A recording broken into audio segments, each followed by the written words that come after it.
Everyone, today is Tuesday, June 26th. Yesterday, I played a bit of Lord of the Rings Online, finished up Kraban's Slayer, and worked on some other Slayer with a friend of mine.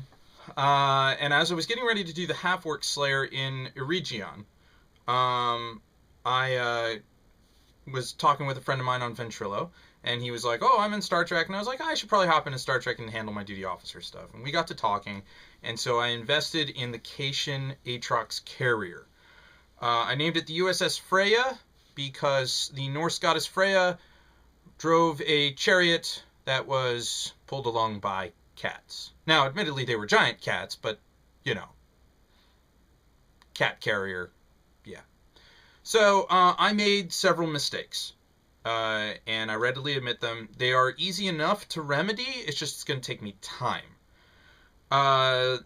Mistake the first. I did not test the Stalker Fighters before investing in the dilithium advanced variant of the Stalker Fighters. They do not go well with my playstyle.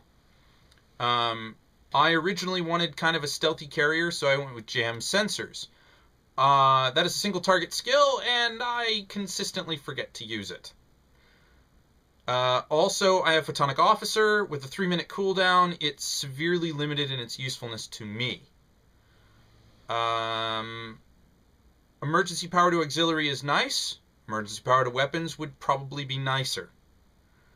So, yeah. I mean, that's what I've got right now as the things I need to address. Now, the thing about the fighters, they come with a Thoron generator, which substitutes for a missile launcher. What that does is it hits them and it reduces or disables their auxiliary system, allowing, and sometimes jamming their sensors, allowing stealth to occur easier. So, you know, they're hitting a lot of things that kind of prevents people from shooting or what have you. I need to kill things. It's not doing damage per se, it's just disabling. So, they're great fighters, and I like having them, and I'm definitely keeping them. That said, I want to get Peregrine fighters with quantum torpedoes and plenty of phaser guns. Yeah! Let's see, what were the other things? Jam sensors is a great single-target stealth move. You mess over the one dude, you stop, you don't shoot at him or anything, you let your fighters do all the work. Linked to the fighters not doing a lot of damage, comparatively speaking to what I could do. So, I'm thinking of replacing that with Scramble Sensors 2. It's an AoE, you fire a big green burst into a group of enemies, and for a few seconds, they're shooting each other. I like that. I like it a lot. So, I don't know what I'm going to replace Photonic Officer with. I'm thinking Photonic Shockwave. I'm thinking there are a few other things I could do with that. I'm not entirely sure. I do know I want to stay away from directional fire things. Things with an arc of like 90 degrees, I'm not interested in. They're too limited. The carrier has a horrible turn rate, and I can't bring it to bear very often. Also, I'm thinking about getting rid of the Harpeng up front. It's a great starter, but that's all because it rarely comes into fire ever again once I've started a fight.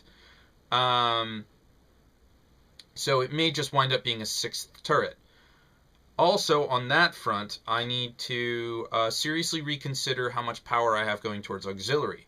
I am an engineering captain, I'm not a science captain, so I don't have an abundance of abilities that use auxiliary. In fact, aside from the fighter regen rate, or reuse rate, being the fighter cooldown is 20 seconds with 96 power to auxiliary.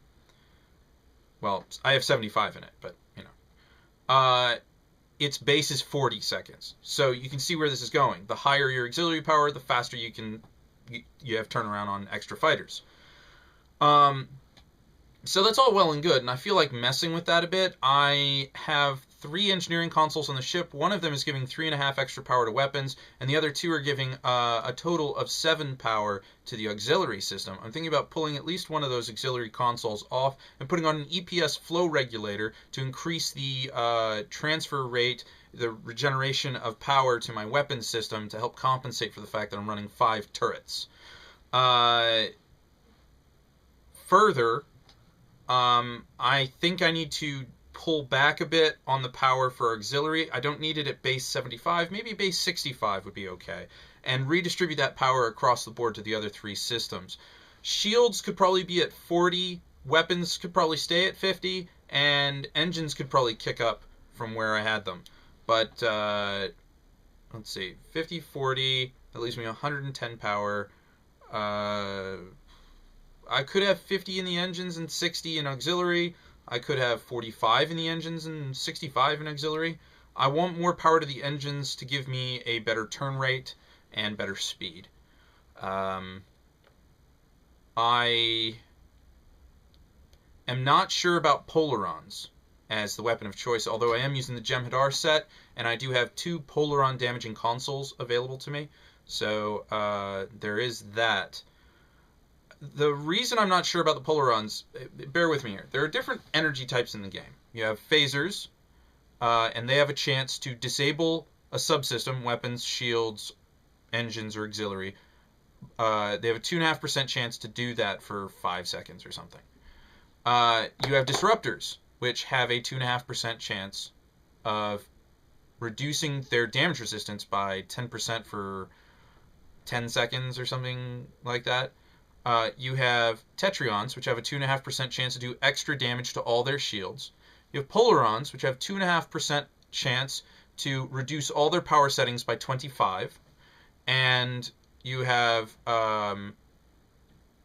Anti-Protons, which have an increased critical chance and critical severity rate. Was that it? Phasers, Disruptors, Tetrions, Polarons, Anti-Protons. Yeah, I think that's it. Anyways, I'm using Polarons right now, which has a chance of reducing their power settings, but there's no evidence that that happens when it happens. When phasers hit, they have that 2.5% chance to turn off a system. It's kind of obvious when their engines die, or when they stop shooting at you, or when one of their shield facings or all their shield facings go out. And the only thing that's not obvious is when the auxiliary system goes down, but then they start doing less abilities, or cooldowns get fucked, or whatever. Disruptors, it's obvious. There's a little flag on them that says they're under a disruptor debuff.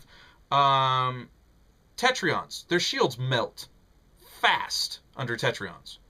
Anti-Protons, yeah, those are crits. So the only thing that doesn't show up is Polaron. I mean, at least Cryptic, please, God, give me a sign that Polarons are actually doing something to the enemy. Because aside from maybe going head-to-head with someone in PvP and them bitching about how they never have any power because I'm always shooting them, I don't know when Polarons are having an effect. I don't know. Now, I'm going to continue to run them because I'm doing more damage with Polarons, the 2 Polaron consoles, and the set from the Jem'Hadar, because that gives a bonus to Polaron damage.